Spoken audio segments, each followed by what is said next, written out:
Poker's legendary champions, next-generation stars, and tireless ambassadors of the game, sharing their wisdom and guiding your journey to high achievement on the green felt.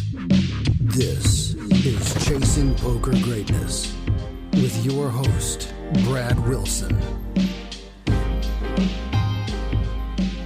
Welcome, my friend, to another episode of the Chasing Poker Greatness podcast. As always, this is your host, the founder of ChasingPokerGreatness.com, Coach Brad Wilson.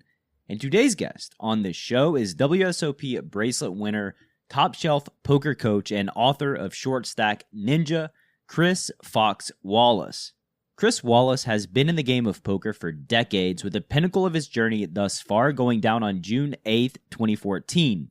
That was his day of post-Black Friday redemption when he won a WSOP bracelet that was very near and dear to his heart. As a man who prides himself on playing at a high level in all poker formats, Chris's victory came in the 2014 10K H.O.R.S.E event, which, in his own words, if I could have chosen one tournament to win, that's the event I would have chosen. Other than the main event, of course. Chris's journey through the world of cards is an amazing one, filled with glorious peaks as well as soul-crushing valleys that you've come to expect from folks living the poker dream. In today's episode, you're going to learn how a rare wood allergy changed the trajectory of Chris's life overnight, Chris's trials and tribulations battling through Black Friday, poker coaching lessons both Chris and I have learned over the years, and much, much more. But before you dive head first into this episode with the Fox himself, I want to tell you why you should think about investing into CPG courses. If you've tried other paid training platforms and instantly felt overwhelmed by the sheer volume of the content, unsure of where to start or what to prioritize in your limited available time to improve your poker game, then I believe you'll be very pleased with the structure of CPG courses. Each course is designed to teach you elite, data-driven, exploitative strategies for one specific high-value scenario at a time, so that when those spots come up, you'll know the exact action to take to maximize your EV. If you'd like to see the entire CPG course catalog, head to ChasingPokerGreatness.com/courses. One more time, that's ChasingPokerGreatness.com/courses.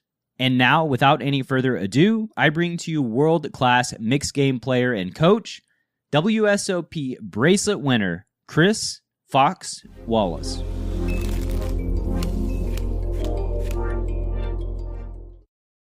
Chris, welcome to the Chasing Poker Greatness podcast, sir. How are you? I am great. Thanks for having me. It's my pleasure. It's great having you on.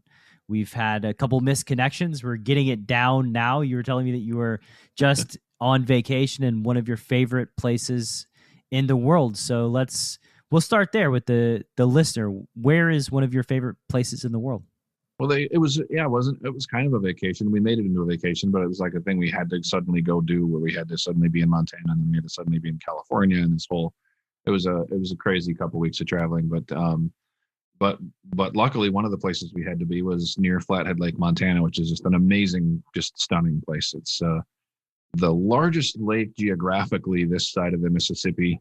It's not as much water as Tahoe, but it's larger geographically, and it's just surrounded by trees. There's very little development on it. It's a gorgeous, gorgeous place. So we drove around, and I'm into wildlife photography, so we drove around looking for wildlife, and it was a super fun place. It's beautiful there.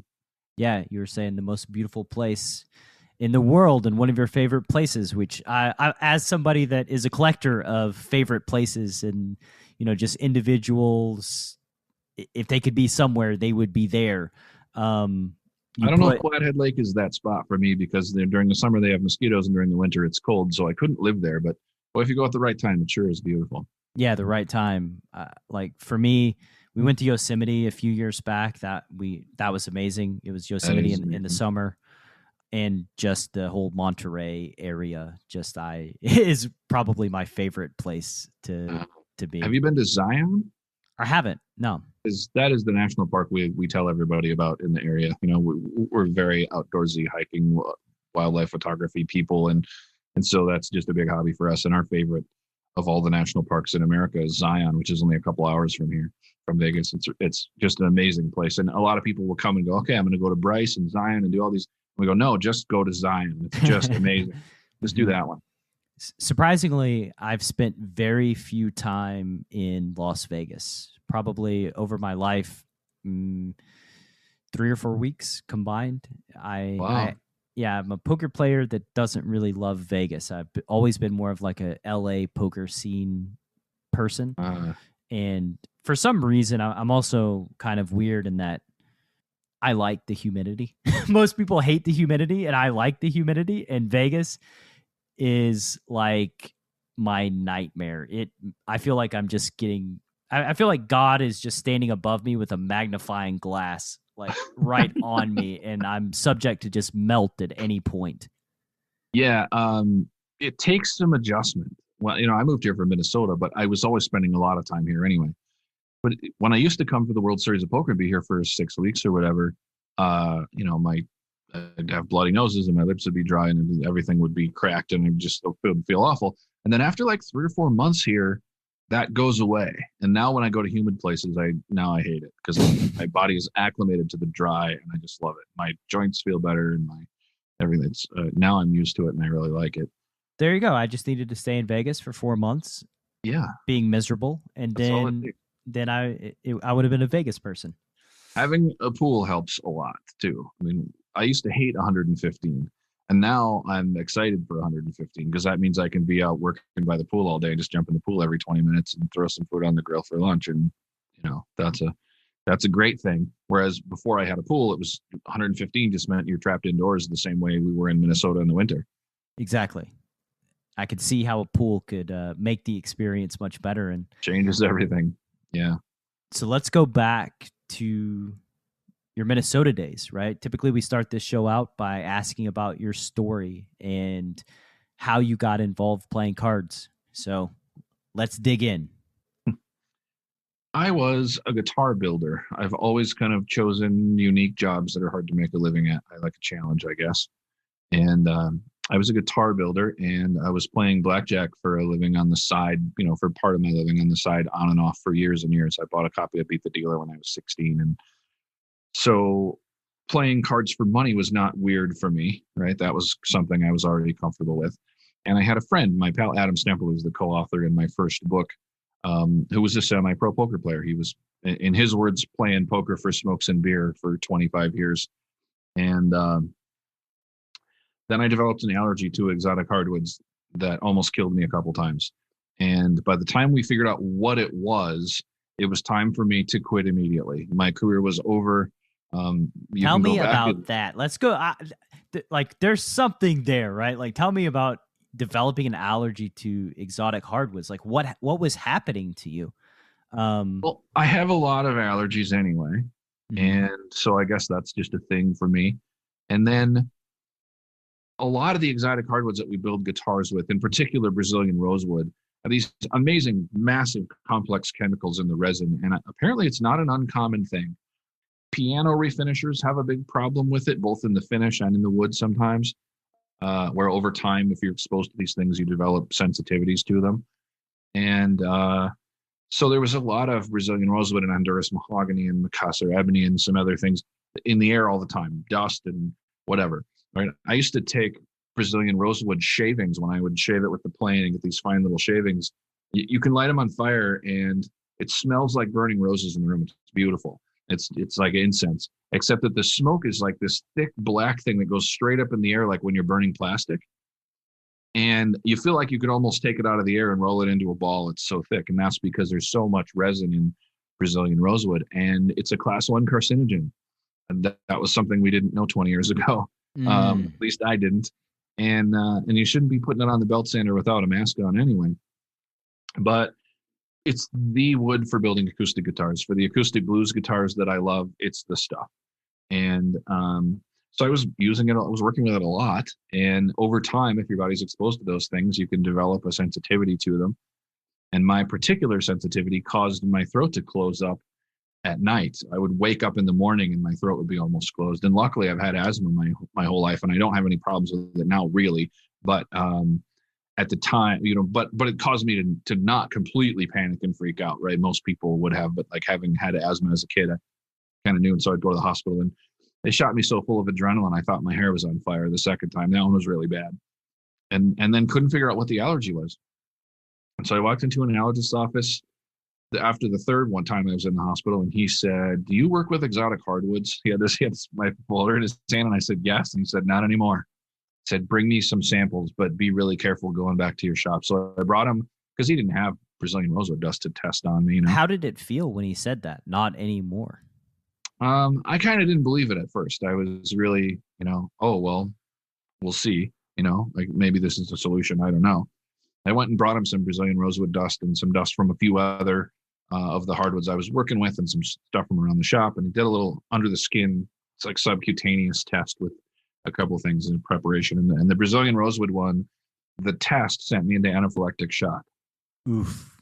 So it like spidered all over my arm, just in lines of like in raised welts that moved around all over my arm.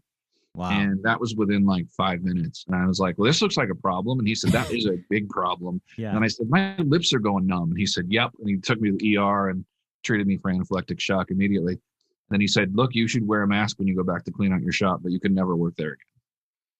So I was building custom guitars and doing repair work and stuff. And I could have kept doing a lot of repair work. I could have kept doing setups and been a guitar tech for a band, or those kinds of things. I was overqualified for that kind of job. But that wasn't what I loved. I loved building guitars, and I loved, in particular, building like acoustic blues guitars. So I just decided not to do it anymore. It just wasn't worth it. And then also, I'm probably running a little risk. Even if I'm, I can't be in anybody else's shop. I can't be in any, exposed to any of these things. So I just decided not to do it anymore. And I had driven cab many years before, and so I went and drove cab in Minneapolis for, I don't know, 8 months or something, while I was trying to figure out what else to do. And how did it feel, like not being able to do this thing that like you loved doing ever again, and then driving a cab? I think that it was certainly frustrating, but it wasn't as bad maybe as it would be for a lot of things, because I had learned that it in fact wasn't like a great love for me in terms of doing it as a job. I loved building guitars. I loved the guitars that I built, that I still own, but it's putting everything into this thing and then sending it away, and you probably never see it again. And a properly built acoustic guitar is going to sound a lot better 20 years later than it does when it was built, right? I mean, I've got a guitar downstairs that was built in 1970 that just sounds great, and I've got another one from the 30s that sounds great. They get better with time. So it really, as a job, it wasn't a thing I loved. I'm kind of sad that I can't do it as a hobby anymore, but it wasn't really heartbreaking. It was frustrating money-wise more than anything. Yeah. So you transitioned to driving a cab, trying to figure out what to do. That was a thing I could start doing tomorrow and be paying my bills and figure out what I was going to do from there, whether I was going to go to school or, what I was going to do. Mm-hmm. And I used to go see Adam's band quite often. They were a fun, rowdy Irish band, and I'd go see them. And Adam and I got to be pals. I was working on their guitars, was kind of how I got started seeing them. And I knew Adam played a lot of poker, and I used to play poker for nickels in my apartment with my friends and stuff. That was, a thing I was familiar with, but I had never played a hand of Hold'em. How old were you? I was, I don't know, 30. Okay. 30.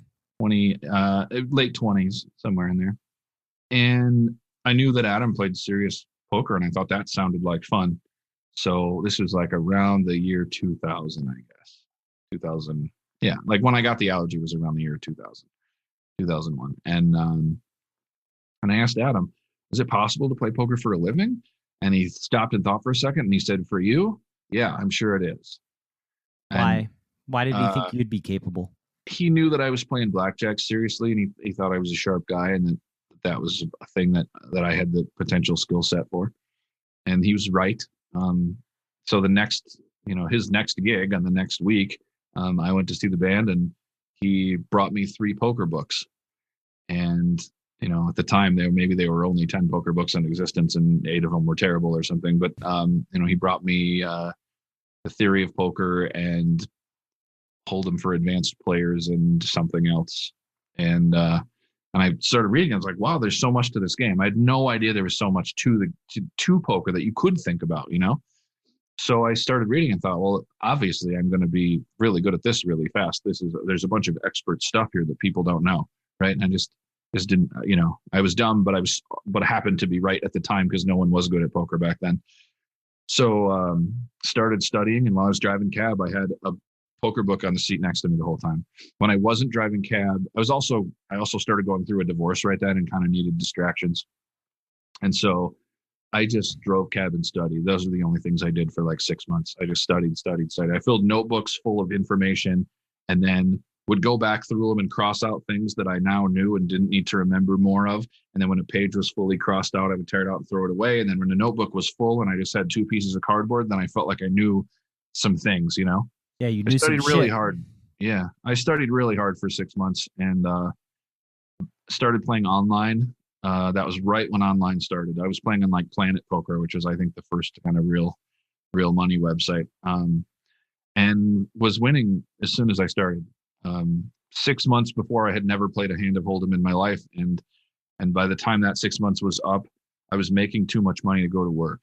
I would make $150 a night driving cab, and I'd make 200 if I played poker instead. So I quit driving cab and started playing poker, and that was like 19 or 20 years ago or something. That was my last job.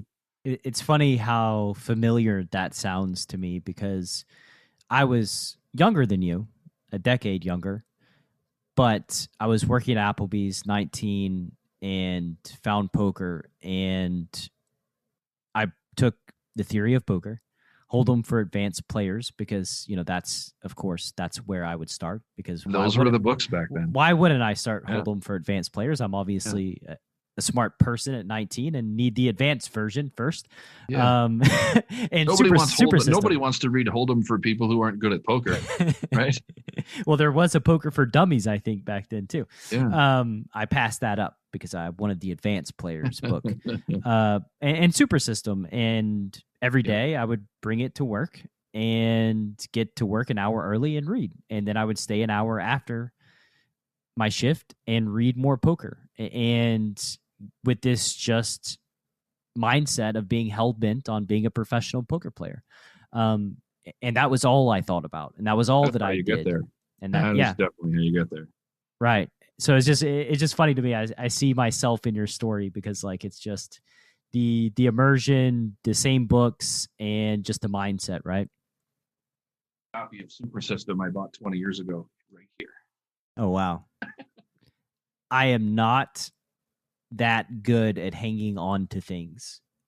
I did hang on to almost all my poker books. And so when we moved into we bought a house a couple of years ago, and when I moved in and started unpacking stuff, we had more bookshelves than I had books left. So we dragged out all the poker books. So now I have, and I don't remember the last time I read a poker book. It's been a couple of years, maybe a year, but I have all of the old ones. So I have, shelves and shelves full of poker books because, 15 years ago, I was reading every book I could find. Yeah, I think the last poker book that I read was Maria Konikova's The Biggest Bluff. And I'm so mad at that book. Why are you mad at the book? My book was number 2 on the poker books on Amazon. And I could never get past her because hers was just such a massive seller at the time. And hers was a New York Times bestseller at the time. My self-published poker book was never going to catch her. But as I moved up, like every few days, and I'd check, and I'd moved up farther and farther up the ranks, and I got to number 2, and I thought, oh God, how great it would be to be number 1. And I looked, what is number 1? And I went, oh wow, it was selling like 500 times as many books as mine was. I was never going to get there. I heard it's very good though. It is good. It's a good read, and you're right. You stand no chance. You're hopeless. She has like a whole thing behind her driving. Publishing company, and you're toast. But that's okay. Number two's okay behind Maria Konnikova because I think too, like just somebody releasing a book that large about our world has likely done just amazing things just for introducing new people to poker, bringing people in, like a new fascination and curiosity. So yeah, I'm sorry that you're number two, but I'm glad she's number one. Yeah, if it gave us a tiny little moneymaker style bump, that's amazing for us, even to get a few people. For sure. So you start playing poker professionally. You quit your gig driving the cab. I'm assuming you're playing limit poker because that was like all there was pretty much back then, unless you're playing tournaments. At the time, I was playing a lot of sit and goes. I was playing some limit poker at the local casino. Luckily, in Minnesota, the card rooms are really good. We have 2 card rooms, and they're both excellent. And at the time, we only had the one Canterbury Park, but Canterbury is a really good room. And so I was playing limit, and limit is the big thing there because there's a limit on the max bet size in Minnesota, same way they have it in Colorado. So limit poker is a big thing there. So I did come up playing limit poker there, and then but I was mostly playing $30 sit and goes on party poker for a living when I quit my job. And that was, I was young and I didn't have any expenses and I didn't have a car payment. My car was paid off. I was living in a little apartment. Like my life was cheap. So, and I could go back to driving cab if I needed to, but so I didn't really have a lot of risk. So I probably quit my job way earlier than I would tell any of my students to ever do that. Most of them, I tell them now, just don't quit your job anyway. Poker is a great side gig and not a great way to make a living these days for most people. But I was, playing. I bought a 1600 by 1200 monitor, put a big investment for me so that I could play 4 tables because you couldn't resize tables back then.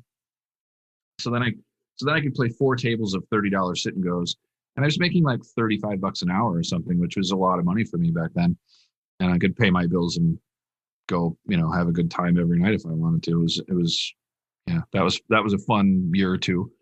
And then, moving my way up the ranks until, back when sit and goes were easy, playing $200 sit and goes and making just piles of money and hardly working any hours because I didn't have to. That's every online poker player has that. I wish I could go back to this time. And that's me. If I could go back to when I was playing $200 sit and goes on party poker and my ROI was like 15%, like, why didn't I just 4 table those 60 hours a week and just retire after 5 years? Like, what was I thinking? I think that you're right. Like, we do have those regrets, but I'm actually pretty suspicious that in 10 years, we will wish that we could go back to today and play the games that are running today. So I think that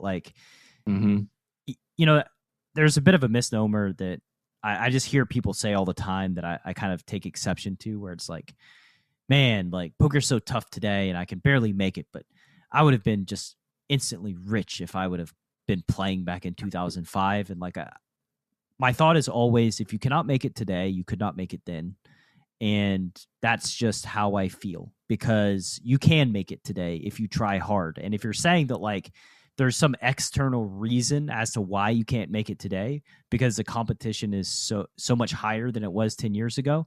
Well, imagine trying to navigate your way through poker with Super System and that's it. And then figuring things out on your own, right? Like you had no help, no assistance, no software, no training site, no nothing. So if you can't make it today with all the resources that are available on the market and bad players still play, right? Then you weren't going to make it back then either. But yeah, I'm sure you're right about that. The resources now are just so much better that while you have to be much better to survive now, you can get much better really quickly. Yeah, you can get much better, much faster. Amazing now. Absolutely. And I think in 10 years, people will be looking back. New players will come into the game and they'll be like, oh my God, I can't believe I wasn't around in the year 2021. I could have just printed money. It was so easy for you guys back then. Yeah. But let's go back. I'm going forward, way forward in time. Let's go back in time. You're moving your way up. You're playing the 200 sit and goes. I know what happens next, at least in the world of party poker. Party poker gets out of the United States. What was your site that you were playing on regularly back then? And then what was your grind? What did it look like? I have a little bit of poker ADD where I just can't play the same game over and over again. I get bored. So I've played almost all the forms of poker for a living at some point and bounced around a lot. So I moved to full tilt when party poker left, but I was, big into rakeback and the guy who, at least as the story goes, and I think it might be true, the guy who invented the term rakeback was from Minnesota. And so he told us about it, and we started getting rakeback pretty quickly and pretty early, and then started promoting it as well. So Adam and I started a poker training site. We talked about poker all the time. We started writing things about it, and we started a training site, which we eventually sold to Poker X Factor and became instructors there. They bought all of our content. So I was doing some coaching. I was doing some playing, and I was playing all these different games and learning new games. So when Party Poker left and the rakeback disappeared, Full Tilt had rakeback, so I went there. That was really the thing that drew me there. I checked all the sites, and Full Tilt had rakeback, and when I started playing there, the games are great. So that was my spot. And so I played 2-4 and 3-6 no limit, 6 max for at least a year, almost exclusively. And those got boring. And so I started playing mixed games and learning those. And I went from 1-2 to 200, 400 in like a year playing mixed games. That really took to the mixed games, and I loved learning about them. And people were really bad at them.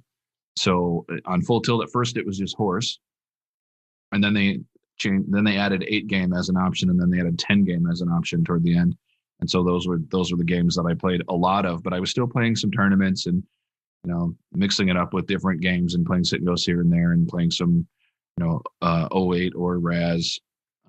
I would often be toward the end of the Full Tilt days, I was often sitting by myself at like a 100, 200 RAS table at 3 a.m, just waiting for someone to sit down. And I had done all the math on RAS myself for heads up situations. And so I played that game pretty well for back then. And that's how it kind of progressed, was through a bunch of different games at different levels, and until the end on Black Friday when things fell apart. Tell me, what are some lessons that you learned bouncing around playing the mixed games that helped you out as it relates to like your no limit hold'em MTT strategy or your no limit hold'em cash? Because I have to imagine that there are parallels and takeaways from the mixed games that are beneficial to really just your poker game as a whole. Yeah, well, mixed games will definitely teach you to keep the reins on yourself mentally. Some people will just lose their minds if they have to play RAS during the mix in a horse tournament. Like, they just hate it so much and they'll lose their minds. It definitely makes you mentally strong. And it also helps you think about the game from a lot of different perspectives, and always be thinking about the money. Like in stud games, when you get shorthanded, which I often was in those bigger limit games, especially late at night, the antes are tiny. There's no blinds. So you have to actually play way tighter heads up than you would 8-handed. And that's counterintuitive for hold'em players, where you have to play much looser heads up than you would 8-handed. And so those kinds of changes keep you focused on how much money is in the pot, how likely am I to win it, how, the real nuts and bolts of how I make money here, instead of trying to learn a bunch of platitudes like we often do when we get started with hold'em. You've learned to let go of those things. And that's one of the hardest things I have with my students is, they'll come to me as intermediate players and I go, okay, we need to retool your game because you've learned a bunch of things that we're going to get rid of now and you're never going to think about it. We don't think about like, okay, I can call a raise here because I have 10 jack suited and that's a good hand to see a flop with. That's like such simplistic thinking that we have to get rid of it, and you need to never think that again. We need you to think about what all the things that actually matter in the situation. And the data points. I think playing lots of different games helps with that somewhat. Yeah, for sure. Like, you're going to focus on the data points, right? Like, what are my odds? What kind of equity do I think I have? What range is this villain opening from? Just like everything that matters. How is the hand going to play out from here? Do I have a lot of bluff cards coming? Does he have a lot of bluff cards coming? There's all those things where you're looking forward and you're thinking about what's happening now and what's going to happen. And less like narrative driven thinking. This is something that like I try to drive out of my students' minds, where it's like, well, I 3-bet him 5 minutes ago. So now if I 3-bet him again, like, he's more likely to 4-bet me. And he's thinking that like I'm just attacking him or targeting him. And like, he's going to be check raising me here light because I've 3-bet 4 times in a row. And I'm like, slow down. Like, this is all just like projection. and not Yep. based in reality. Like, we need to pay attention to the data points in front of us and look at the board, look at the situation, like just throwing out everything, all the data points, and be like, no, this guy's check raising me because I've been attacking him and now he's attacking me back. Like, that's Yeah. such an oversimplification that causes you so much harm, when it's like, who knows what the other three situations were, and if they're even parallel to the current situation that you're in, right? Like, those Yep. sort of oversimplifications just destroy people. But I understand why they make them, because they're trying to play a very complex game, and it's a lot easier to make those oversimplifications. But like, the reality is, you want to win at poker, shit's hard. So let's you got to think.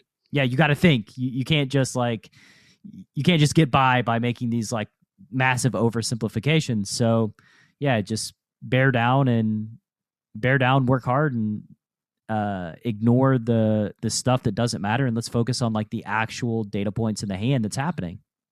Yeah, I think if you're a good poker coach, you pretty quickly learn that half the time what you're coaching is psychology, that you end up being a therapist almost more often than the strategy, because the strategy doesn't take that long to understand. You can explain the strategy pretty simply, but getting people to actually be able to do it is totally different. Yeah, getting them to feel people, confident enough to do it. That projection, and that, like, I have all these hands that I've set up to ask people about when I first start working with them, to kind of get a feel for where their mind is. Like the button raises and you're in the small blind with ace-3 offsuit. You're at, you have 40 big blinds and he has 50 big blinds, and the big blind has 40 big blinds, and you're, in the middle of a tournament. I give him this whole setup, and then I say, so let's start with what's his range on the button. And the vast majority of my students will give this absurdly tight range. They'll say like, oh, sixes are better and like ace-10 are better. Really? He's going to fold ace-9, open fold ace-9 on the button? Oh, no, I guess like any ace. And then I go, he's going to fold fours? And they're, no, I guess he would play any pair.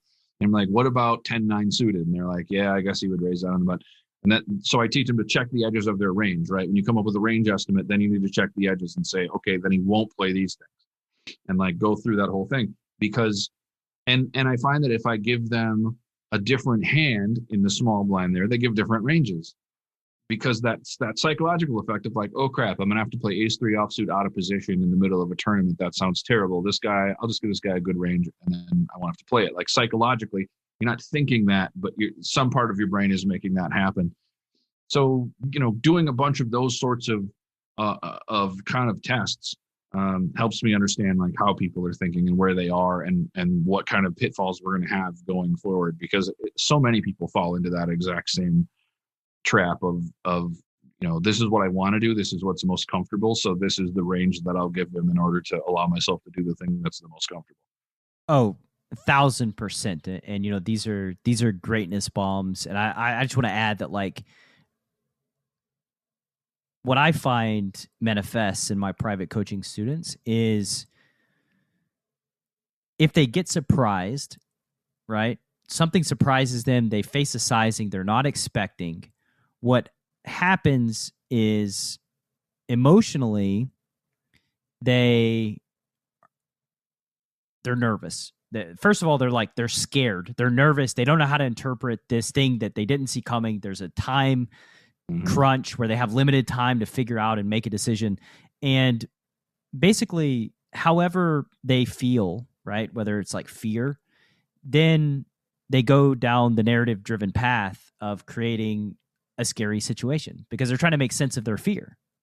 And so they're telling a story that makes sense of the fear without looking objectively at the information as presented in front of them and then making a decision, which is what you're talking about, right? It's like, right, you don't want to play ace-tray offsuit because you're afraid. Therefore, the story that you tell yourself is that they have a tight opening range on the button, so that you get to fold the ace-tray offsuit and you don't have to play it, right? It's like making sense of them feeling uncomfortable, them feeling fear, because that's what we do as human beings, right? Like, we always make these stories up. Like, when we're afraid, well, if X, Y, and Z wouldn't have happened, then I think I would have done it, but now I'm just not going to do it. Like, I would call here, like, if I had a club, but I don't have a club, so I'm just going to fold. And I'm like, really? You think this whole situation hinges on whether or not you have a club in your hand? Like that's the deciding factor of whether or not you call? Like that's pretty weak I think reasoning. People feel like they're making an advanced play also when they do that. If they say something like that, where they go,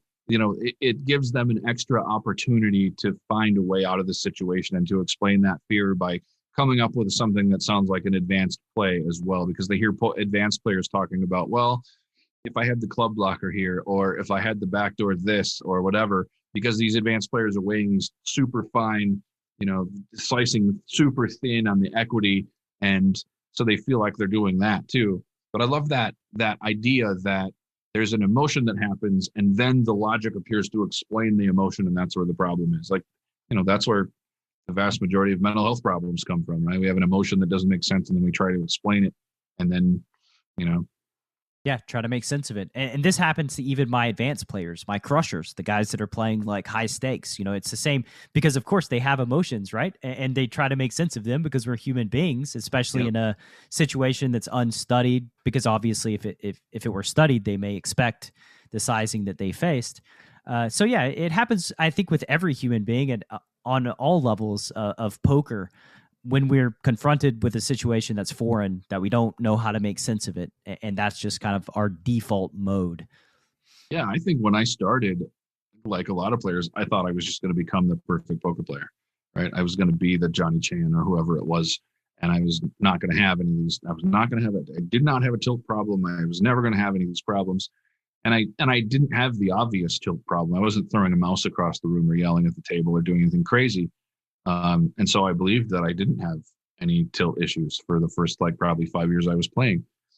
And then I did a seminar. We Adam and I and Al Schoonmaker, the poker psychology guy, did a seminar in Reno for a weekend for 11 players. And I talked to Al a lot during that time and realized everybody is affected by their emotions while they're playing, and that I needed to think about that more. And it helped me be a lot better player to consistently think about and accept that my emotions are affecting my thinking.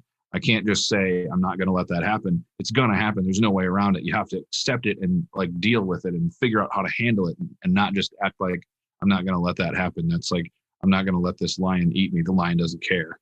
Yeah. I mean, this is like my students are probably sick of me telling them that the only way out is through, as it relates to your emotions while you're playing poker. But that dims the facts.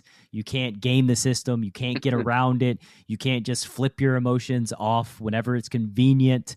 I would say if you could, then death would probably not affect you in the way that it does, or bad news, bad things happening in your life, right? Like you experience grief. You can't just be like, well, I don't want to feel this anymore, so I'm just going to turn this. You can't do it. You're a human being. And thank goodness you can't do it, because our emotions are what make us human beings, really.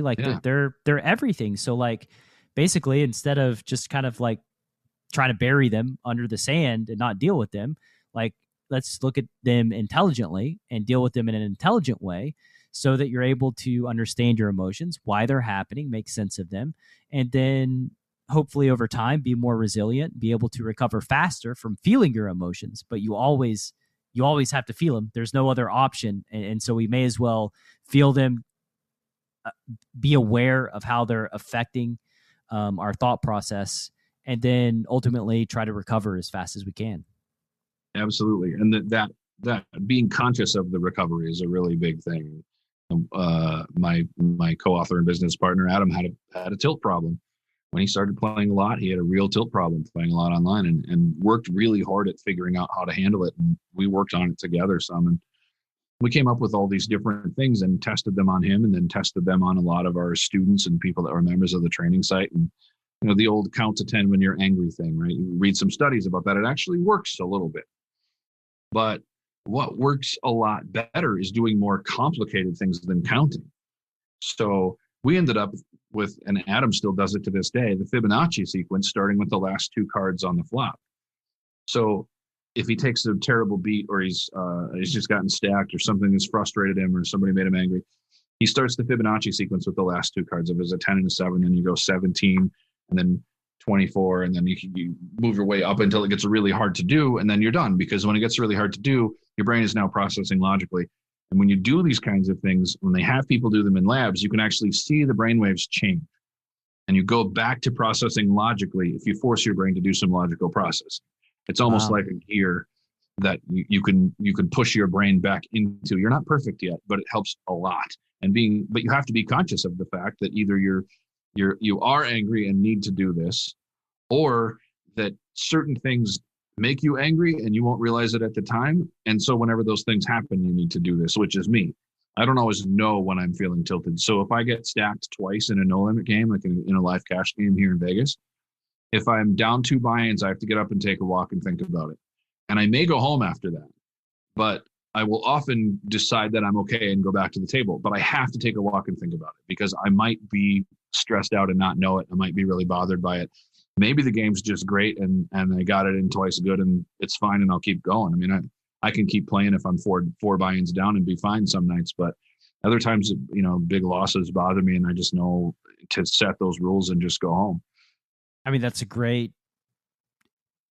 It's a great guideline to help you play poker, right? Like just consciously walking around and making yourself think about it, giving yourself the space and the opportunity to think about it. I think a lot of times we don't give ourselves enough space to think about it.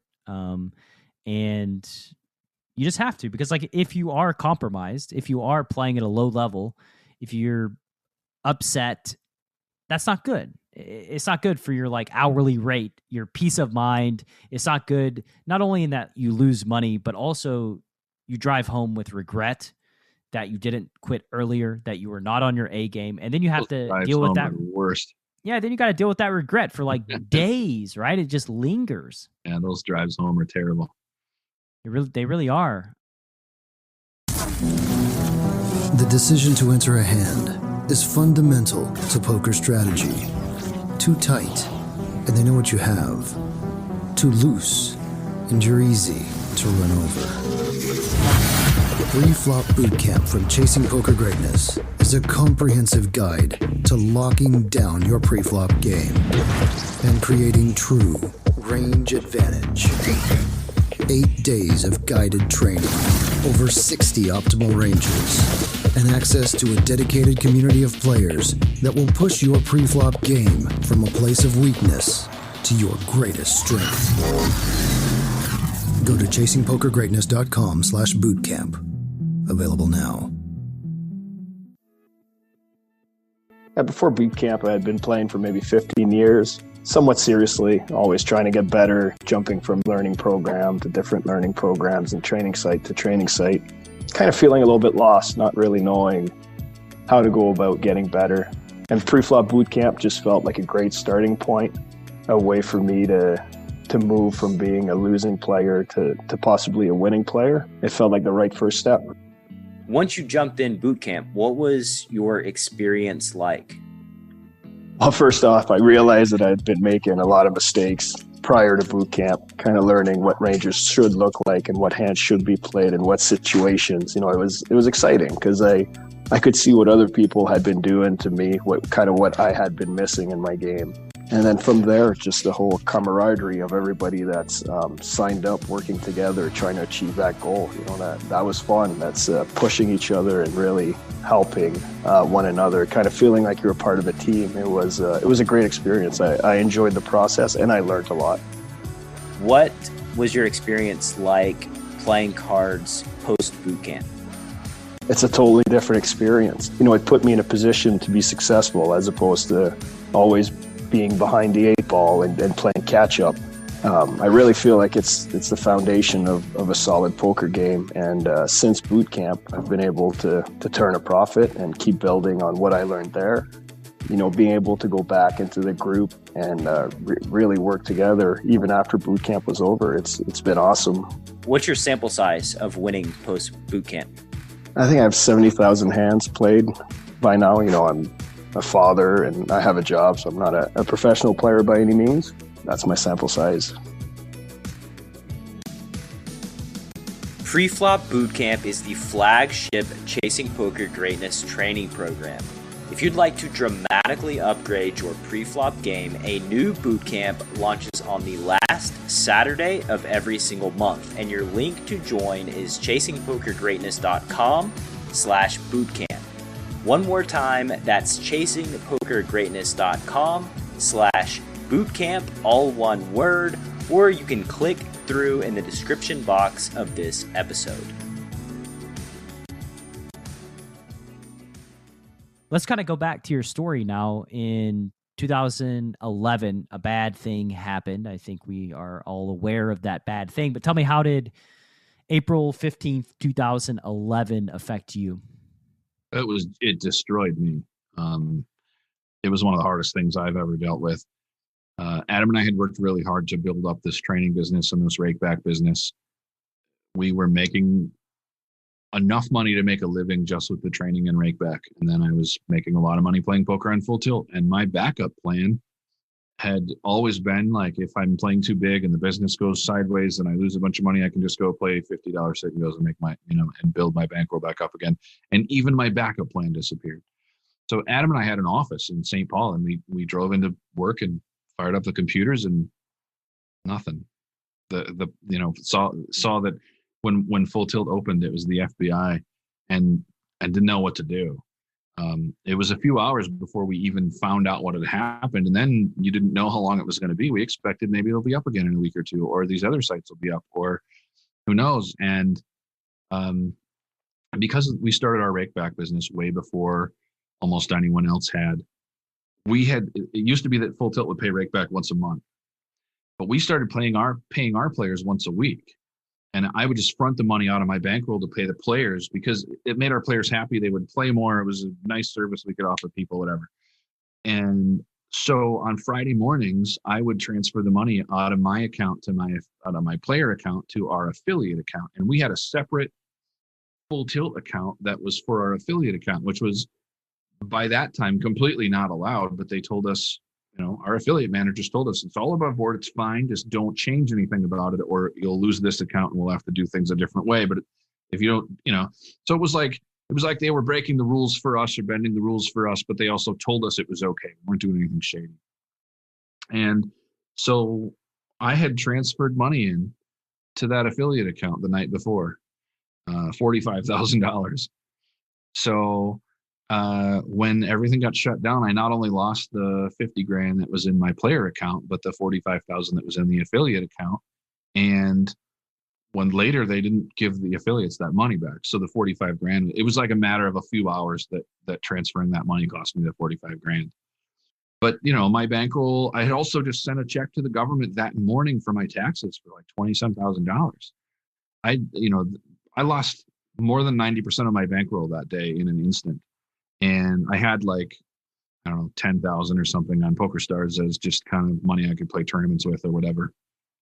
But, losing that almost 100 grand on Full Tilt was a big deal. And I had, by this time I had a mortgage and a car payment and like, real expenses in my life. My wife was in college. I had 2 dogs, the whole thing. And so I had, thank God that PokerStars got us the money back fast. I was some level of VIP where they got me the money fast, but even faster than other people. And so I had like 10 grand in my pocket pretty quick because I had written a check for almost all the money in the bank to the government, almost all the cash I had on hand. Just not thinking that money at an online poker site might not be safe. It seems ridiculous now, but back then that's how we all kind of felt. I mean, when you live through it, right? It was just a given. And, it's being advertised on ESPN. It's everywhere. You can't miss it. Everybody knows about online poker. Everybody's playing online poker. And you were used to bouncing money in and out whenever you wanted. It was easy. It was, it was easy. You didn't expect, you just, I'll just go grab that money whenever I need it. Yeah. I mean, I guess the first like warning sign, if we're like looking back, or red flag, was kind of like when Party Poker disappeared, and then when NetTeller was taken away from Party Poker, it was like, that's strange, because like I remember having like the NetTeller debit card in my wallet where it was like I could just go buy stuff with this debit card that I load directly from Party Poker. That's 2005. Absolutely. Right? Like that.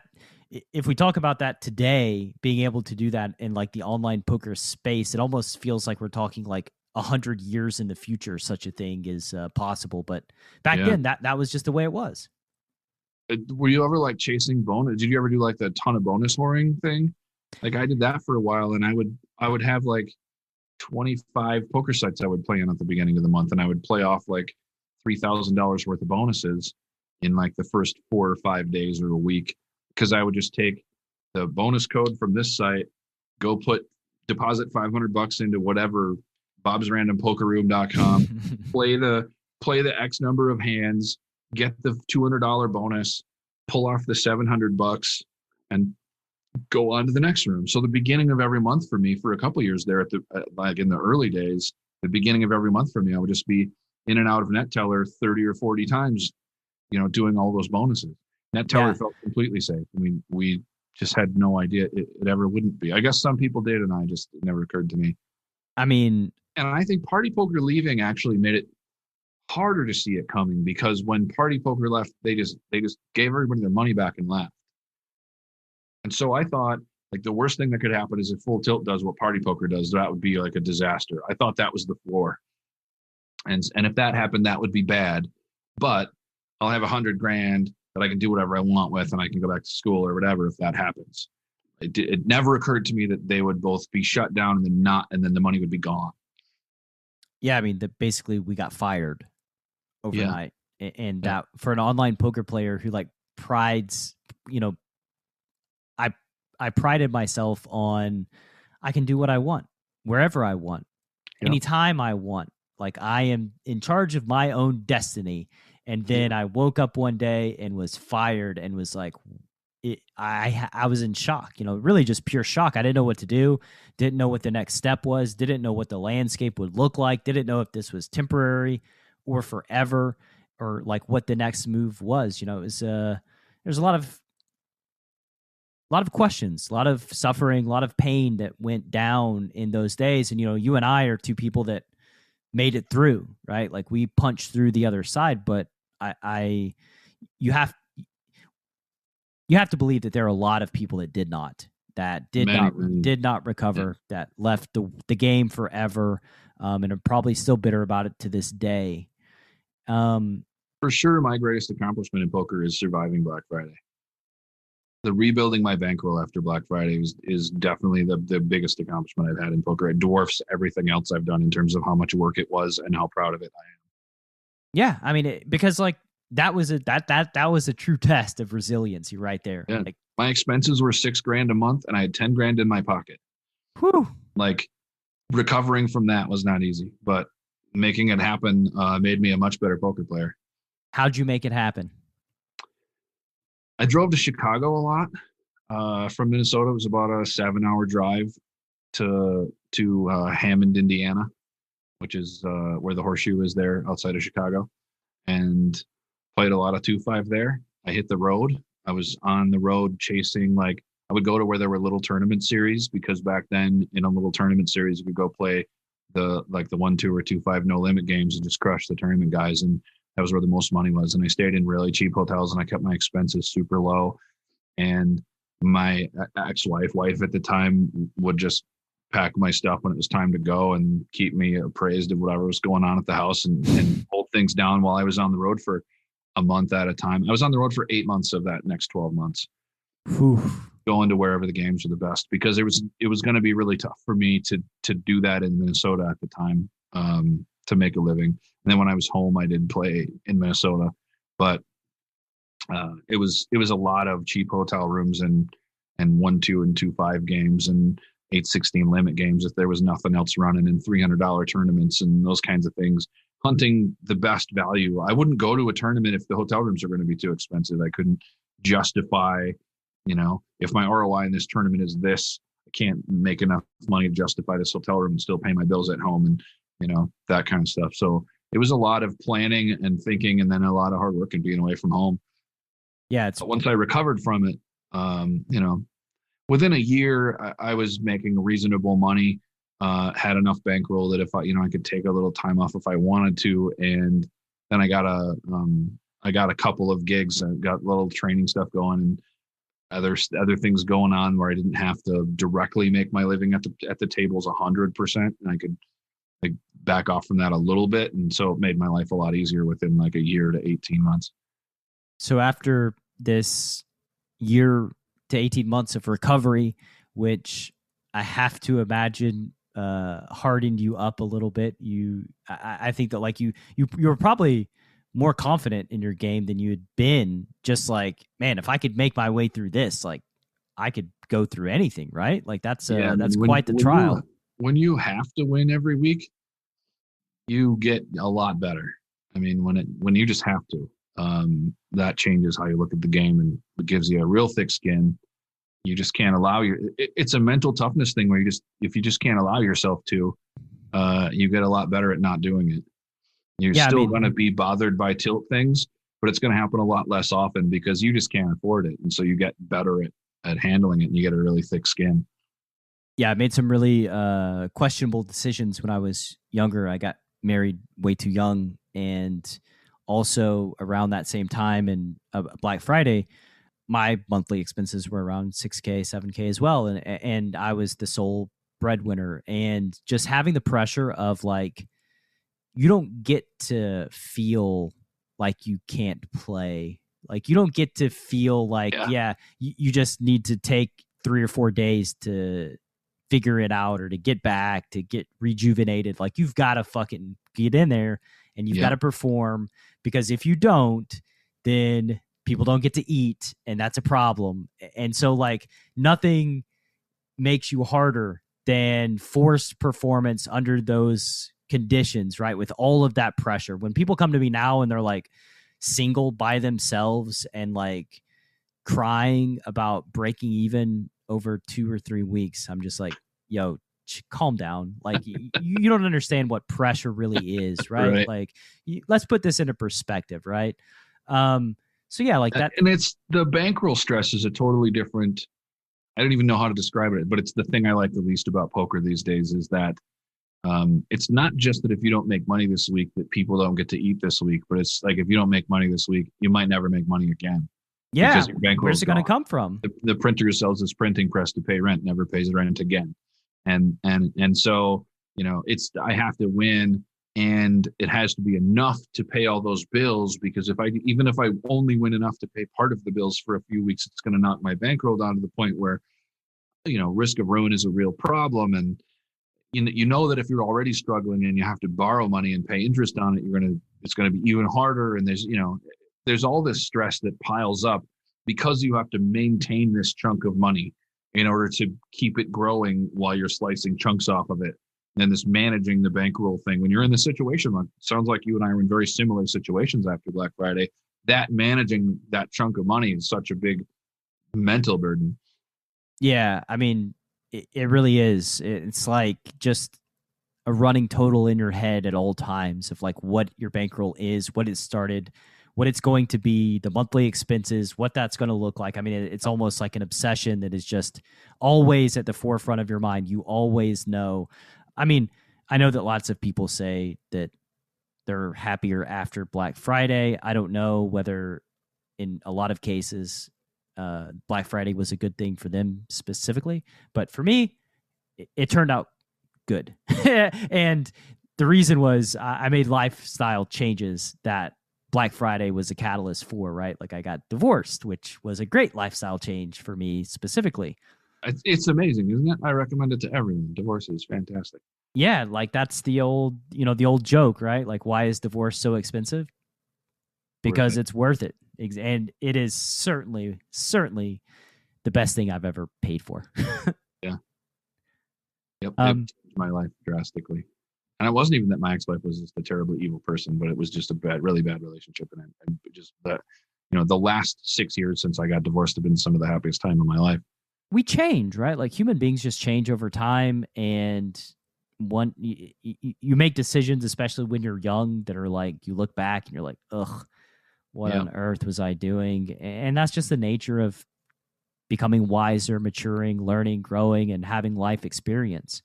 But let's go back to your story, because you're about to hit some pretty good times, right? Around the year 2014, you got things back online in 2012, and then you're cruising along. Tell me about the year 2014 and what happened then.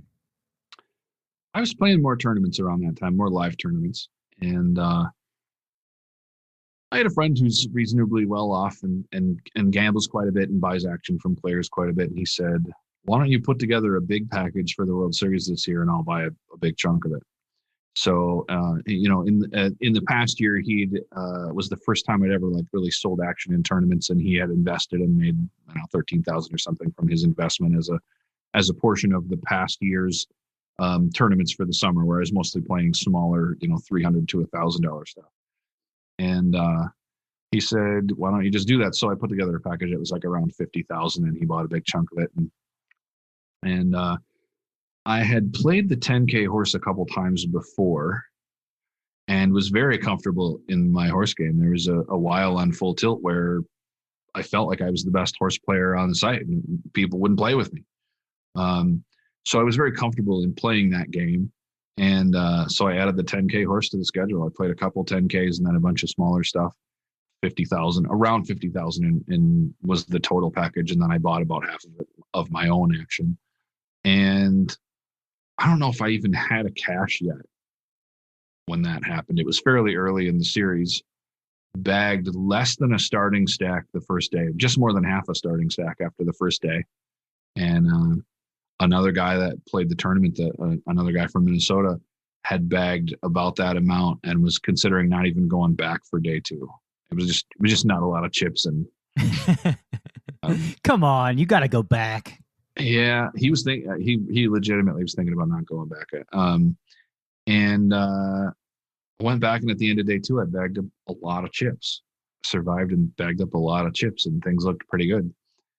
And that guy had busted fairly early in the day, and actually early on day three, he texted me, "When are you gonna be free today?" Because he didn't know I was still in the tournament. And I said, "When I bust the last donkey."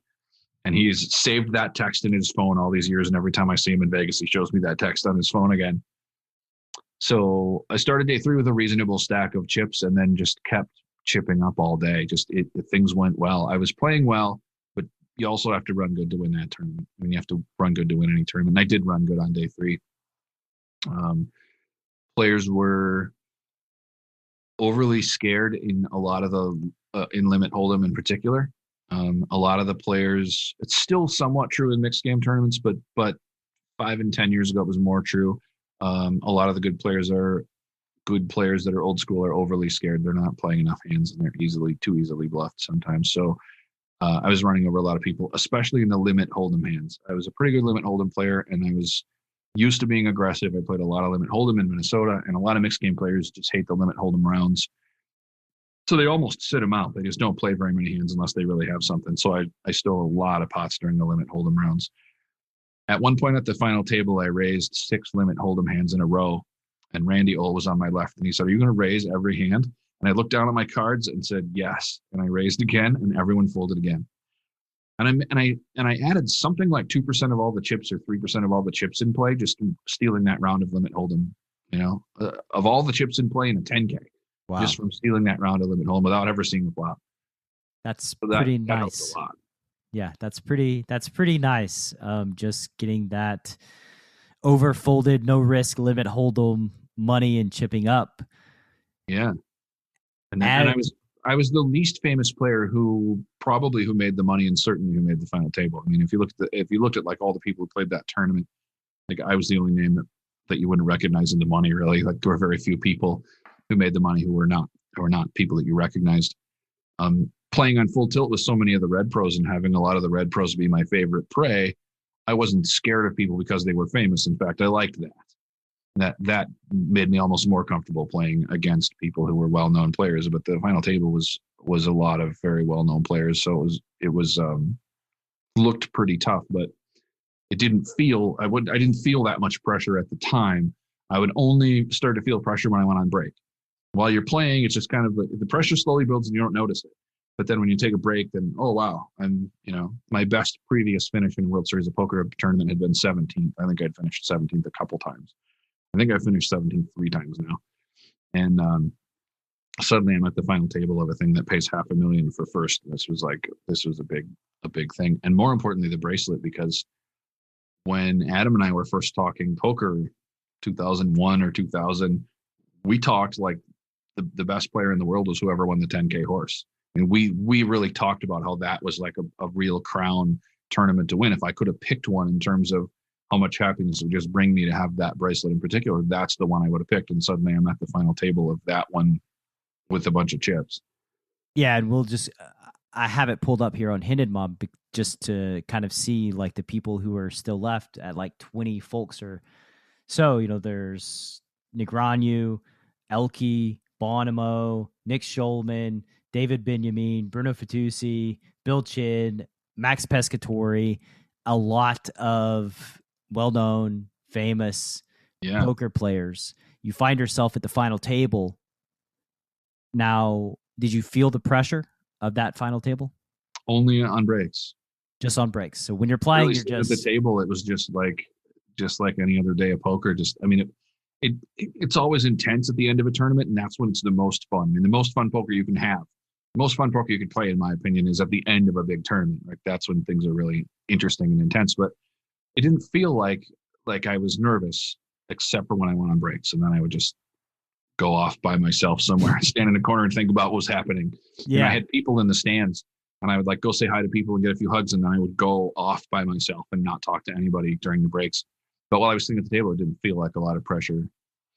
I think that's just, you know, that's the pro in you, right? Like that's the pro with like when you can think about it, it feels, you feel it, but like when you're in it, you're just in it. Like you're playing cards and you're looking at the data points, you're trying to make good decisions, and everything else is just kind of like on the periphery of like what is happening. Like you're just not really paying attention to all of those things. I've always found it kind of curious that obviously I've been nervous in playing big pots, I guess, over my career, but never like overwhelming or intangible or something that like I feel really, really is affecting me. But when a good friend of mine gets in a pot, like a 20 or 30 or 40K pot or whatever, I'm much more scared. I'm much more nervous for them than I would be if I were in it myself, right? It's just this weird like sense of the same way you can be more embarrassed for someone else than yourself. When you just almost hate to see somebody else sad, because you know you can handle it, and you like hate to be dealing with their unhappiness instead. Yeah, it's weird. Sometimes I know that even they can handle it. It's just like I don't even know psychologically like exactly what's going. I just know that like I'm the person that like I want the ball. I want to be in there, and I'm much better when I've got the ball than when I'm like on the sideline spectating. Yeah, definitely. I think that is the real pro mindset is I want the ball. Yeah, like I want to be in there. Put me in. That's always like the saddest moment of a poker tournament, besides entering the poker tournament itself, is like if things are going well and then all of a sudden like you just lose a big one and you're broke. And like it's always so sad for me, like, you know, standing up, leaning my chair back, and just like looking at everybody that gets to continue playing, and I don't get to continue playing anymore because I don't have any chips. Yeah. It's like, oh God, I was just there. I was just playing. What happened? That's always the saddest moment for me in the tournament. Yeah. Busting the main event is just the worst thing ever. Just so miserable, whether you bust the first day or whenever. I can't speak It's to awful. it. I've never played the main event, which is like kind of funny for me as a professional poker player to say, but honestly, over all of my years of playing poker, I've never played a single day of MTTs. Like I've never played a single MTT slate in one day, which is also, I thought about that like quite recently, and I was like, that's kind of weird. Like I've never just had like a day where it's like, yeah, let's just fire up all the MTTs and go. It's always been, maybe I'll play a bigger MTT, and for the most part, just play the cash. But never just like fired up a day of online tournaments. Correct. I cannot. You played some live tournaments. Yeah, I've played live tournaments. I've played online tournaments. I just can't bring myself to like fire up the $30 daily thing where first is like $1,200. I just can't do it. I can't make myself do it. I feel like I learned a lot in the short amount of time that I did spend doing that. There was a while where I just felt like tournaments would be fun, and I was tired of playing whenever I was playing. And so I started firing up like this, you know, I would just play all day Sunday and Saturday on full tilt, play all the tournaments on Tilt and Stars. And the thing that you learn is that you cannot let your first 5 bust outs bother you, because the first 5 results you're going to have when you fire up 8 tables are going to be bust outs, right? That's just mathematically, that's always going to happen. And if you let that screw your whole day, then you're going to have 25 more bust outs and you're going to be down a bunch of money at the end of the day. You have to be approaching these tournaments every one fresh and be playing well, because when it really matters is going to be at the end of the day after you've busted out of almost everything you've played. And now you've got chips in a few tournaments where there's a potential real money involved. And if you're tilted because of all those previous bust outs, if you're the kind of player who is that way, you have no chance of being a long-term successful tournament player, because you're always going to be playing badly when there's big money involved. That playing days of MTTs definitely helped me with that. It was a skill that I wouldn't have developed probably any other way. Yeah, I think I had that like built in to me, just because like I told you before about the life situation of like, you know, you got to perform at a high level. And also too, like when you're in that sort of life situation where it's like survival mode and I have to provide, you take less risks, right? Like you're like, well, this is the thing that I'm good at. This is where I'm making my money. So I'm not really just going to take a day off to go play MTTs, because then I don't get to play cash and then I don't get to make my hourly rate. I don't know what to expect from that. So like you just kind of stay in your lane. Well, if you're a cash crusher, you're definitely just lighting money on fire to go play MTTs. Yeah, I think so too. That's how I've always viewed it. There's no way you could make as much money as an hourly rate as what you make playing cash with the same bankroll risk. There's just no way. Yeah, and that's sort of like how I've always viewed it, and so I've just always and plus I think like early on in my career too, there was a lot of like you said, you go to play the cash games to play against the MTT pros, right? Like there was a lot of that, like the cash game players are superior to the MTT players, and you know the thing that the cash game players want more than anything is for somebody to bink an MTT for a lot of money and like, let's come on over here, buddy. Like we got a fresh seat for you in this cash game. There used to be a horse tournament on Sundays on Full Tilt. It was like $200, and like often like the winner, second place, third place people would have enough money to come play like 50, 100 horse and would suddenly think they're good enough to play it. So there would always be like 30, 60 up to 100, 200 horse tables running that night, waiting for those people to show up, and they would show up and just get slaughtered and, you know, dust off most of their winnings. They'd win 20 grand and then just dust it at the cash games where they clearly weren't good enough to compete. Yeah, nowadays MTT players, I think they can transfer their skill set. They're much more skillful now than they were 15 years ago. But I would say at the top and like the bigger MTTs for sure. The guys at the top, I would say still a lot of MTT players are probably going to struggle transitioning to cash, dealing with the depth and the just, you know, the added complexity in every single hand, and the decision tree is just massive. And like, you know, it's not so much a pre-flop game anymore when you're playing cash. You're seeing lots of flops, you're seeing lots of turns, equities are shifting, and it's just a different animal that like you try to start pushing small pre-flop edges, you're cash game players are going to eat you alive. Yeah. And I think that a lot of tournament players are losing players, but they don't care. It's a form of entertainment. They don't lose that much money. Almost everybody who enters the tournament with you also busted out. Like it's just kind of, you know, there are people who can recreationally play tournaments for years and years and have fun doing it. And that's not always true in cash games. Like if somebody's really bad at cash games, they just get crushed so fast that you don't get to play anymore because you've lost all your money too fast. And so those bad players, like they wouldn't transition to cash, because when they do play cash, they lose their money so fast that they can't. Going back to tournaments is standard for them. Right. And so the tournament fields, like a $300 tournament is a much softer field than a 1-3 cash game. Like that's just for sure true. Like these players are not as good as these players. If we swapped them, you'd have a much softer cash game than you would tournament for sure. At the higher limits, you know, in a 25K high roller, like those guys can play, and they're going to be able to play any game like pretty well. But at the lower limits, the tournaments are really much softer. Yeah, I agree. And, unfortunately, it doesn't mean that you make more money because of the way they're set up. Right.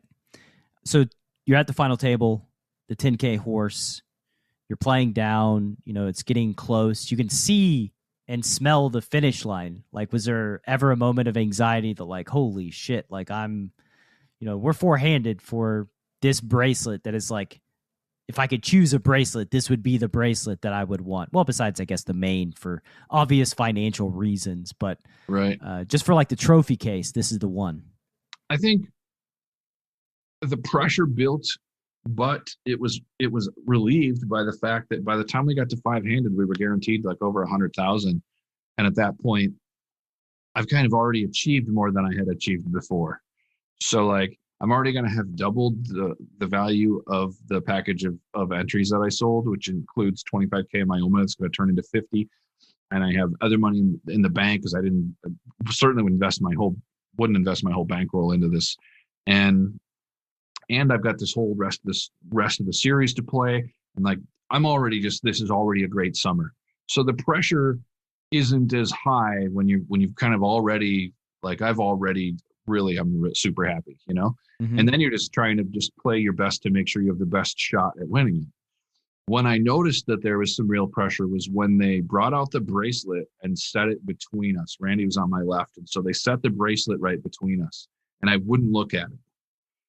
I'm not looking at that. I'm not touching it. I'm not thinking about it unless it's mine.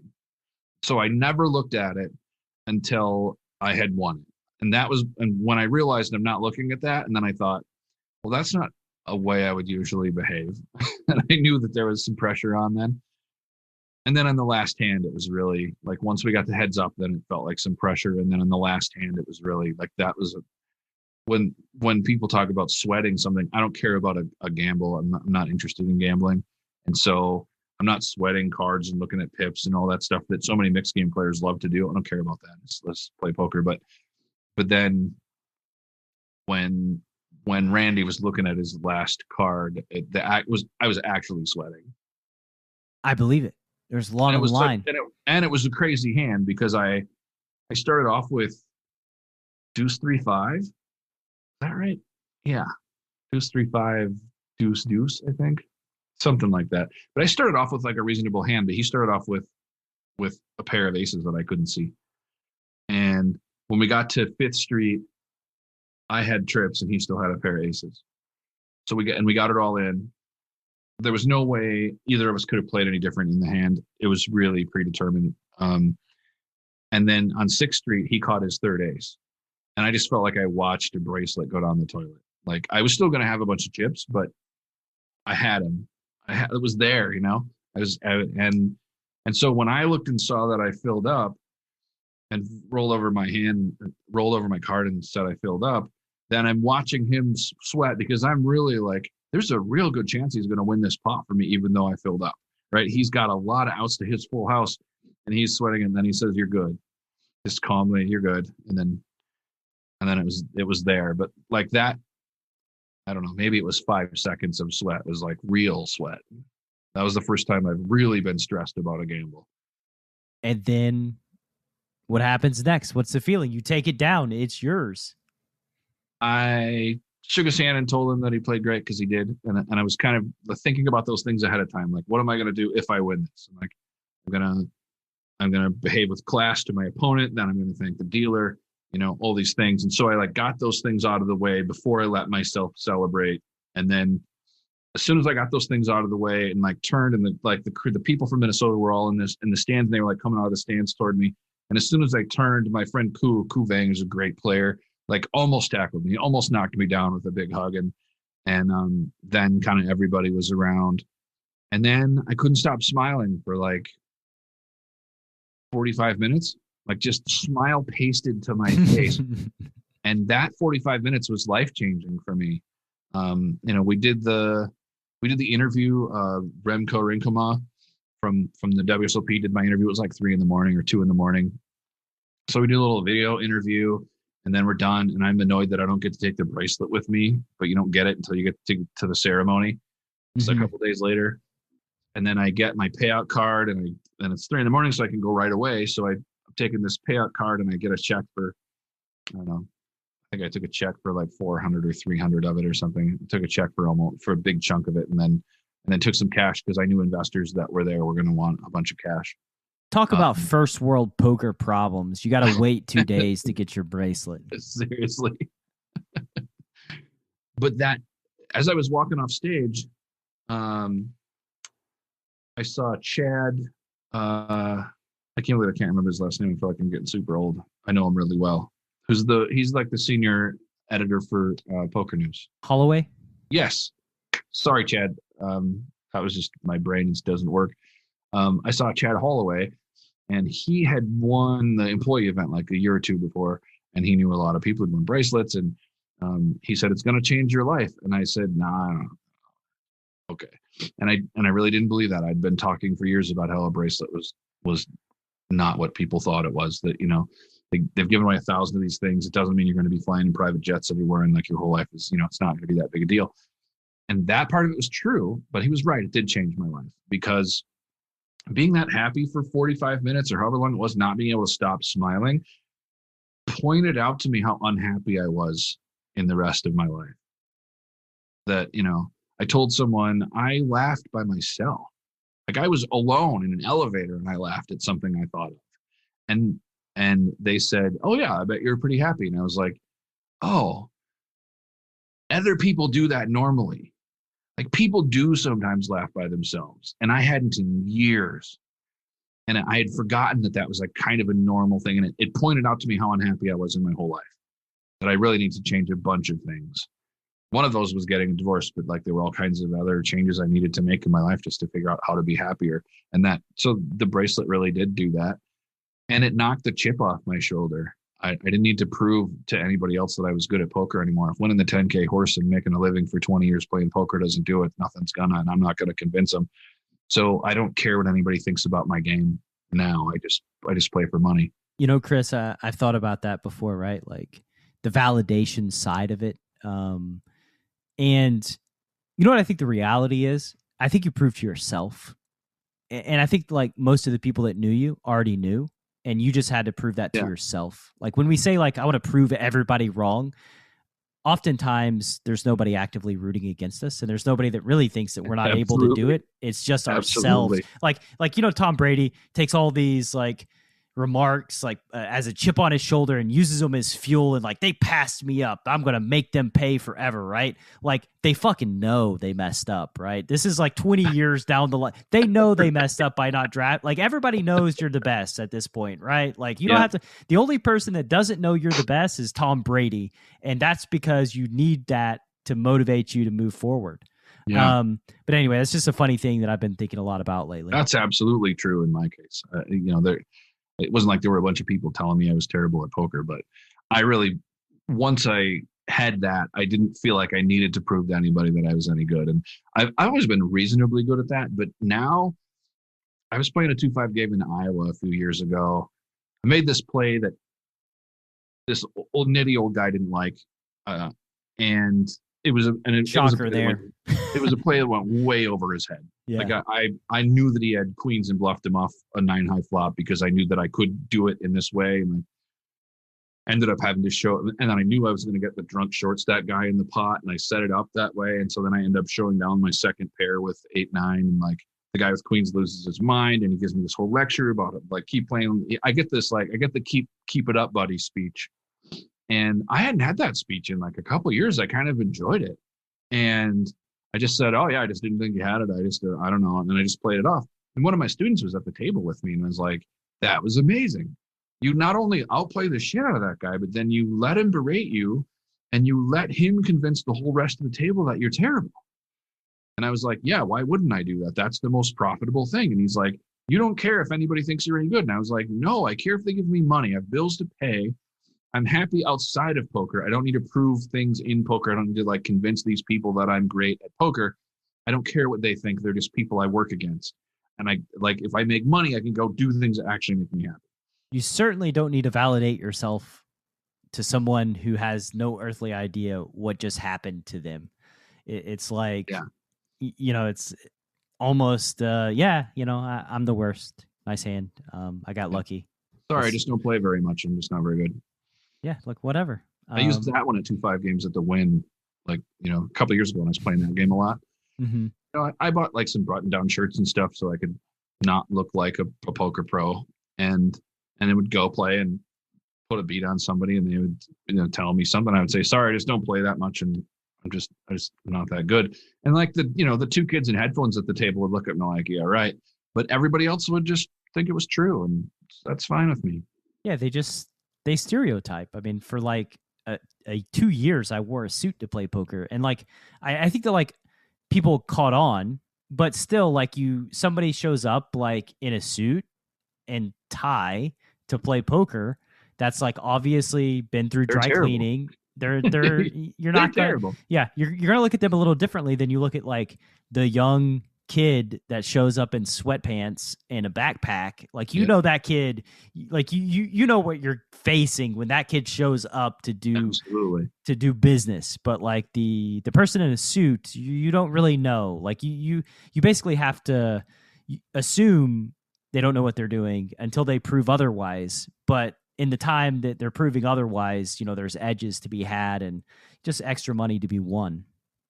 The best camouflage ever for me in live games was my Vikings jersey. My fiance's parents bought me a jersey, and during football season, I'll wear it every time I go to play poker as much as I can, because nobody wants to ask me what I do for a living.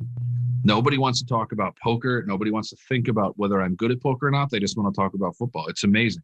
They assume that I'm just another sports bettor in town and I'm from Minnesota, and they want to talk about Minnesota. And I don't have to lie to them about what I do for a living, because they never ask. They just ask about football. It's fantastic.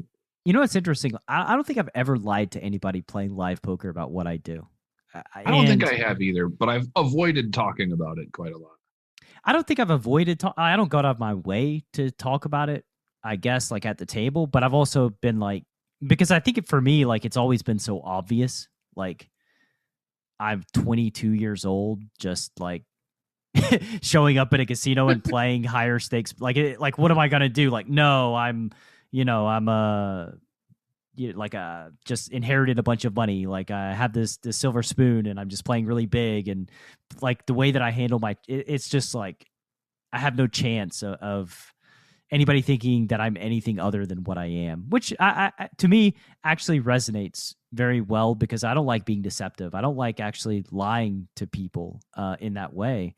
It just, for some reason, I guess I'm very proud of what I do for a living. And so I'm fine with like, yeah, I do this for a living. I play poker professionally, and, take that for what it is. And we're still going to play. It's not like that makes it them magically better at poker or magically better playing against me. It's not, not like an edge one way or the other, in my opinion. But anyway, so going back, you win your bracelet, everything's validated. Here we are 7 years later. Can you believe that it's been 7 years since that moment? And yeah, it feels like, man, it's been a long time since I won a bracelet. Like, winning a bracelet is like sex. You think that you want it until you do it, and then you realize you want it all the time. Yeah, you want more. Yeah, I wanted a second bracelet a lot more than I wanted the first one. Yeah. And so I guess we'll close there, right? Like we've made it to the end of your rise, and then Black Friday, and then the second, and we've skipped out on, probably 10,000 questions that I had prepared here, but that's okay. That's the thing that happens in the best of conversations. Oh man, I shouldn't say that. Let me go back. Chris, edit that out so that we don't offend past guests, but that's the thing that happens sometimes on this show, where we just kind of go down avenues and tangents that are interesting and unexpected. And I think that's what makes doing the podcast fun for me. And so I'll just ask you a couple more questions and we'll wrap up. Are you working on any projects right now that are near and dear to your heart? I always have a million projects. During COVID, I started a bunch of side hustles while the poker rooms were closed down here. So I've got all these different things going on. I play a lot of music. I take a lot of pictures. And I'm writing a book, which is the biggest one. I've been writing for years and years. The 2 poker books out now. And I've finally decided this novel that I drafted, finished the draft of like 2 years ago. needs to be rewritten, polished, and done. It just needs to. This thing needs to happen. I have believed in it for 6 or 7 years while I've been working on it on and off, and I've decided that this next 2 months, like this is one of the few things I'm doing during May or June is this podcast, because otherwise I'm writing all day. I'm just working on writing all the time. So that's a big part of it, is the novel that I'm working on, is the current love project that I love. And does it have anything to do with poker, this novel? No. So we're moving away. Yeah. It's just it's like a book club fiction kind of thing. It's a literary novel and not related to poker. Well, I also have another poker book that I was kind of in the middle of doing when I decided, forget that.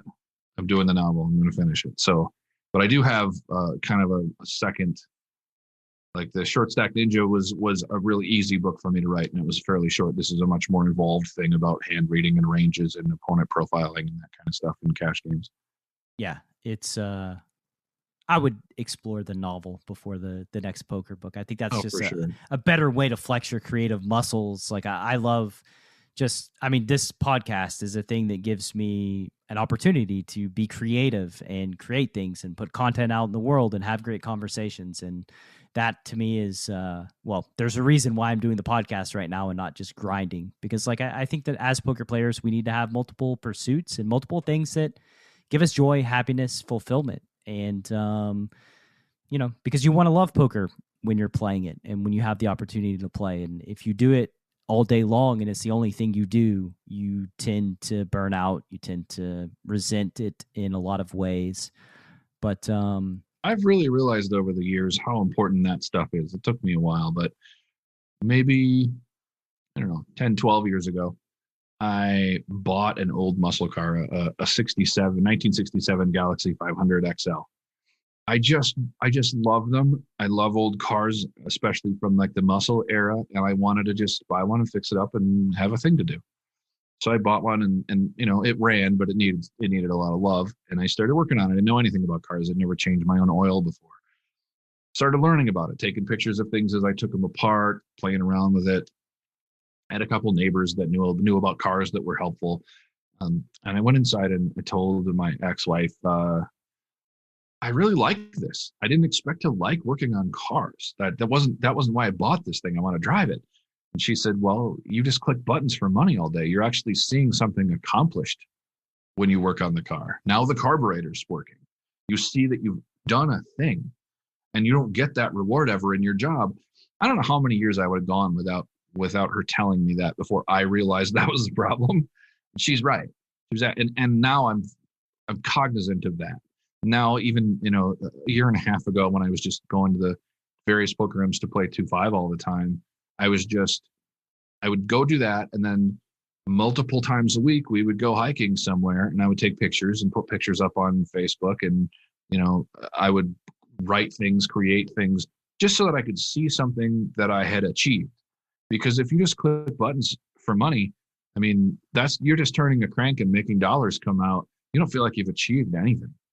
And if you don't have any sort of other outlet, that'll eventually make you crazy, I think. And it'll make you hate poker. You have to have those other things. Absolutely. And this is coming from two people whose career has been poker for decades and decades. So again, give yourself the space to pursue other things that you love. Because ultimately, I think that I can only speak for myself, but I chose poker because it was interesting and I loved the game and I loved cards and I loved being curious and I loved pursuing it. And, you just need other activities to pursue. Like we play poker to make money, but what are we playing poker to make money to do? Like, what are we progressing towards? Is it just to be like Smaug in The Hobbit and just hoard all the money that we have? Like we need to use that to live better lives, more fulfilling, go on vacation, have adventures, pick up hobbies, figure out shit that's fun to you, right? Like those are the ingredients to a fulfilled life. And sometimes I think as poker players, we can kind of lose sight of all of that just in like, bankroll protection mode. And like, I don't want to spend that money because I don't want to take a day off because then I'm losing money.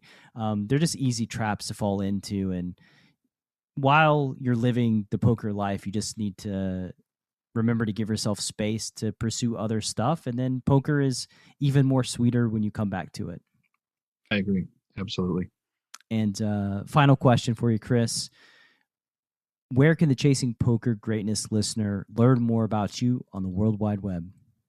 Twitter and Facebook are probably good. My Twitter is @FoxPokerFox. I am occasionally confused with the Chris Wallace who works for Fox News, the news reporter. So you will see me in fairly harmless ways, kind of trolling the people that think that that's me on occasion. Other times it'll be poker content, but during the 2020 or 2016 debates, he moderated one of the debates, and so I live tweeted as if I was his assistant Kevin the whole time, and just messed with people who thought that I was really that person. It's very clear that I'm not that person. There's nothing that indicates that I'm him. So people who find me and think that I'm him and tag me in posts are generally technologically illiterate, and so they fall for simpler gags than most. Yeah, and that makes the payoff even more worth it. It is. Yeah, it's super fun. And then you can find my book, Short Stack Ninja, on Amazon. My Amazon author page has both my books listed. Awesome, man. And all that's of really that. it. I don't have a website or a blog anymore. I used to, but it just kind of wasn't worth the time. It wasn't maintaining it. So get rid of it. Yeah.